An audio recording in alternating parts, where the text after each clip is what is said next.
Thanks so much for making time to speak with me. Folks are probably wondering why am I, you know, the T-Rex guy hanging over here. There's a big reason why I'm having my head chomped off, and it's because of a big show that's coming here in Toronto. It's probably one of the best, most unusual and interactive shows you're ever going to see from a franchise that we love seeing chomping on whatever it can get its teeth on. Sir, what are we talking about? Yes, we are talking about Jurassic World Live Tour. This is a very, very interactive stunt show that crosses all generations from the older people down to the kids. Now, what do you think it is about? I know when I was a kid growing up, I always had a fascination about dinosaurs, especially T Rexes. T Rexes Mhm. were my favorite because they were the meat eaters. But as you know, movies have evolved, and what we've been seeing through the movie franchise, what is it? Do you think that we, no matter what, have this fascination about dinosaurs of all kinds? I really think that it's the adventure. For me, like as a kid growing up watching the Jurassic franchise, was the adventure, this dream, this fascination of what they would be like to see a dinosaur in real life, right? And that's what the movies kind of gave us. Steven Spielberg with Jurassic Park back in 1993 gave us that, and it was the first time we saw it, right? You see Velociraptors, you see a T Rex, and I think what we're doing is we're taking that and bringing it to you live and in person in an arena where you get to see full size, life size dinosaurs from the Jurassic franchise. Let's go into that. What exactly is going to happen? What is this story about? And physically, what are we going to see? So there, you're what you're going to see is you're going to see a lot of stunts. You're going to see dinosaurs. You're going to see some motocross. You're going to see some pyrotechnics. This is a story that actually is canon to the Jurassic series. It takes place between Jurassic World and Jurassic World Fallen Kingdom, and we're following. You're gonna meet some new characters as well. We have a new hero dinosaur named Genie. She's a Troodon. But then you're also going to see some of your favorites like Blue. She makes an appearance from Jurassic World, and Rexy, the T Rex that's right behind you, actually, who got her first start in Jurassic Park. So they're all there. You're going to see them, and what's cool about this is that these are not your generic dinosaurs, right? These we've worked hand in hand with Universal Pictures, Emblem Entertainment, Steven Spielberg, Colin Trevorrow. So you are seeing the actual dinosaurs from the films. We use the same moldings that they used in the films, and now we're just bringing it to you live and in person. So this isn't some random dinosaur exhibit. Now, how do you fit into all this? Your character.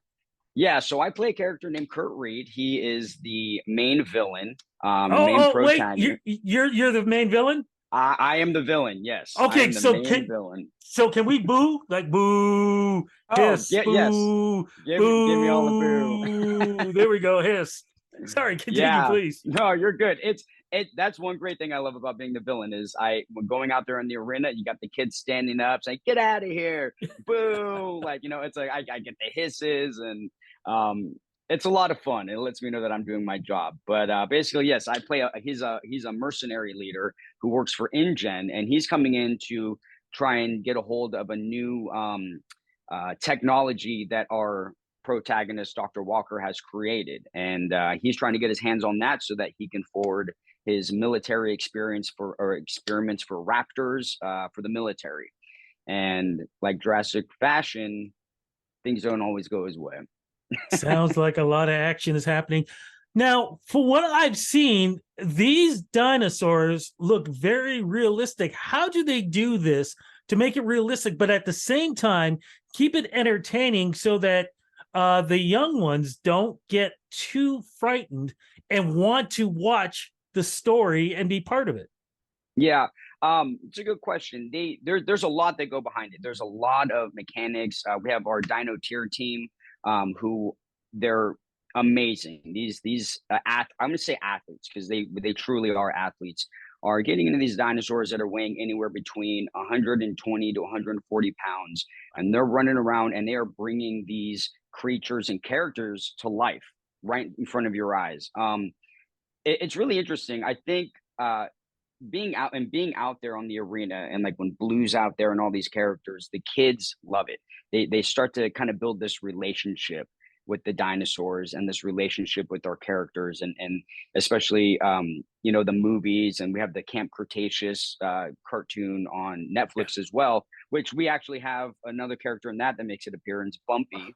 She shows up. So a lot of kids, they're already familiar with these dinosaurs, and so getting to interact with them a little bit more, it just puts a big smile on their face. And we always like to say, if you're wondering about your child, if they're going to be scared or not, your kids best. If they love the Jurassic movies, then they're absolutely going to fall in love with this show. I wish I was a kid to see this so I could just fall right into it. Just the big wow factor. Oh, I'll be honest with you. The adults fall into the wow factor as well. So, like I said, this you get to see stuff from. We make a lot of references to Jurassic Park. So it's like it's all within the same universe and the same franchise.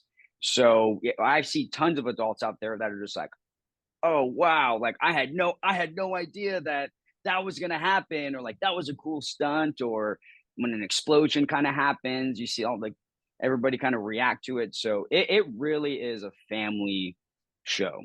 Okay, but there's one important question because it did happen in the very first Jurassic Park film. We don't have to deal with dino poop, do we? That's a good question. No, you do not. No dino poop in this show. Okay, but still a fantastic show coming to Toronto. We cannot wait for this. Look, before we go, for anybody who, if you were to throw that pitch for somebody to come and see this show, what would it be? Life finds a way, and you better find your way to the Scotiabank Arena. I love it, my friend. Thank you so much. That's I'm going to be there. I'm going to be wowed. And if I get eaten by him, then it's going to be such a fun thing to happen for me. My friend, thank you so much for this interview. Thank you so much for helping to bring this amazing show to Toronto. And what a way to really get into ending summer, going into fall. Yeah. And with so many other great things that are going to be going on, this is the way to start it off. Thank you so much. Yeah. Thank you for having me.